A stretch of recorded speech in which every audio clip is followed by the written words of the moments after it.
7 साल पहले हुई शादी, पिछले 3 साल से देवर से लड़ा रही थी इश्क और अब प्रेमी के साथ मिलकर पति का किया कत्ल। नमस्कार, मैं हूं आशीष कुमार झा और आप देख रहे हैं हरियाणा तक का यह खास शो क्राइम स्टोरी।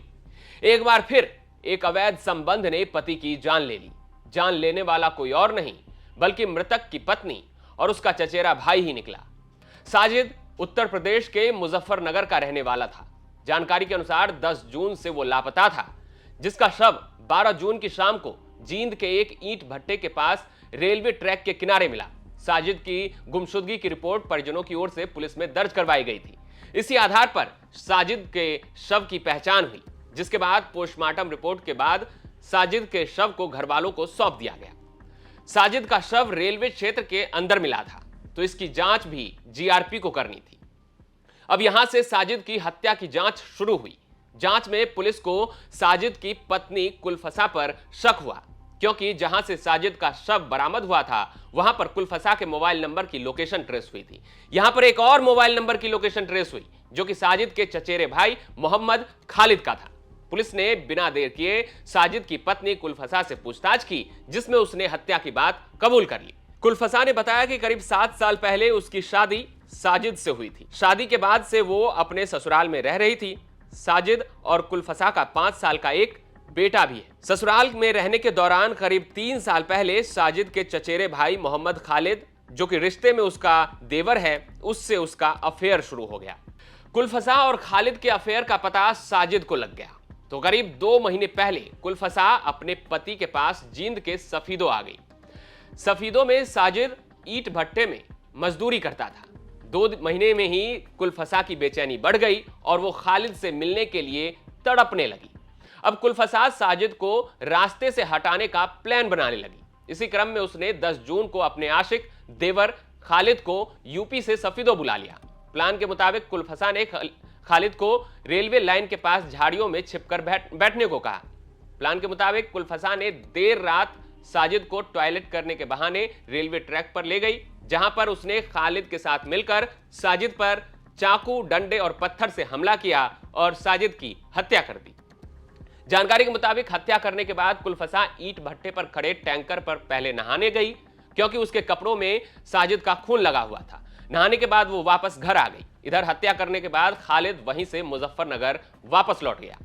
साजिद की हत्या के अगले 2 दिन तक उसका शव वहीं सड़ता रहा। जब शव से बदबू फैलने लगी तो वहां से गुजर रहे एक राहगीर ने पुलिस को इसकी सूचना दी, जिसके बाद पुलिस साजिद के शव को वहां से बरामद की। साथ ही घटनास्थल से हथियार भी बरामद किए गए। इस मामले को लेकर जींद के जीआरपी प्रभारी श्याम सिंह ने क्या जानकारी दी है, सुनिए। सर, दिनांक 12/6/2025 की बात है। थाना सदर सफीदो एसएचओ द्वारा थाना जीआरपी जींद पर सूचना मिली कि भाई किलोमीटर 31 के 11 पर नज़दीक महालक्ष्मी भट्टा के नज़दीक एक संदिग्ध व्यक्ति की रेलवे हदूद में डेड बॉडी पड़ी हुई है। जिस सूचना पर महिला एएसआई कविता जीआरपी जींद अपनी टीम सहित मौके पर पहुंची और कुछ समय पश्चात मेरे को सूचना दी महिला एएसआई कविता ने कि मौका पर सीन ऑफ क्राइम टीम है। मेरे द्वारा जो मौका मुआयना किया गया है, सीन ऑफ क्राइम टीम द्वारा जो मौका मुआयना किया गया है, उसके अकॉर्डिंग ये जो संदिग्ध अवस्था में, मृत अवस्था में जो डेड बॉडी पड़ी हुई है, ऐसा लगता प्रतीत होता है कि ये किसी ने हत्या करके यहाँ पे डाला हुआ है। इस सूचना पर मैं एएसआई हरिओम मौका घटनास्थल पर पहुंचे। मौका घटनास्थल पर मुआयना किया और सीन ऑफ क्राइम टीम से बातचीत की गई। उन्होंने भी ऐसा ही बतलाया, ऐसा प्रतीत होता है इसकी किसी ने हत्या करके मौके पर डाली हुई है। उसी समय मौके पर मृतक का भाई भी वहीं पे मौके पे मिला, जिसने अपना बयान अंकित कराया और उस बयान के ऊपर 103 जीवन 1 बीएनएस के तहत मुकदमा दर्ज किया गया। उसके पश्चात पोस्टमार्टम करा के बोर्ड द्वारा और डेड बॉडी को अंतिम संस्कार के लिए वारसान के हवाले की।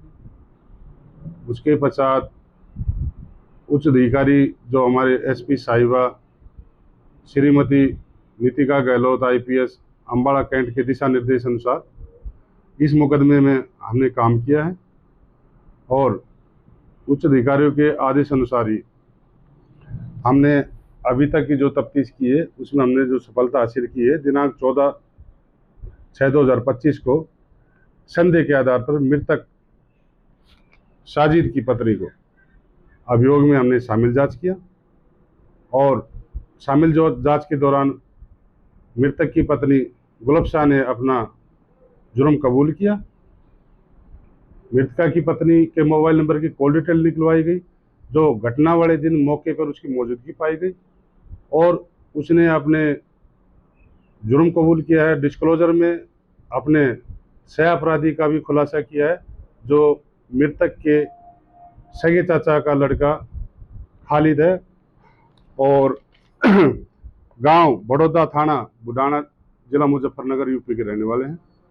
जो हमने इस मुकदमे में 2 आरोपी थे, उनको गिरफ्तार करने में हमें सफलता मिली है और महिला जो ये आरोपी है इसके 2 दिन के पुलिस हिरासत रिमांड पर है और कल दोनों को पेश अदालत किया जाएगा। तो क्या मामला प्रेम प्रसंग का माना जा रहा है? हाँ, अभी तक की तफ्तीश से ये मामला प्रेम प्रसंग का है और जिस प्रकार से आरोपी खालिद ने बतलाया है, करीब 3 साल से इनका प्रेम प्रसंग चला रहा है और बड़ी साजबाज के साथ, सूझबूझ के साथ, प्लानिंग के साथ ये मर्डर किया है इन्होंने। क्या इनके पहले भी कोई किसी प्रकार का आपराधिक मामला दर्ज है?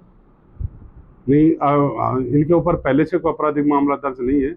जो आरोपी खालिद है, जो टेक्निकल जो पॉइंट्स हमारे पास जो टेक्निकल सहायता लगी उसके अकॉर्डिंग ये जो आरोपी खालिद है, घटना 10/6/2025 की रात को आए हैं। दोनों की मौजूदगी टावर लोकेशन एक साथ है, दोनों ने अपने जुर्म कबूल किए। किस चीज से मर्डर किया गया है?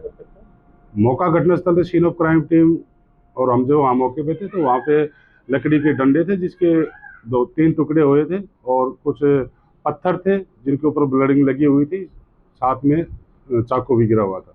उनको सभी को कब्जा पुलिस में लिया गया है। आप देख रहे थे क्राइम स्टोरी के अगले भाग में हम फिर किसी खौफनाक कहानी के साथ हाजिर होंगे।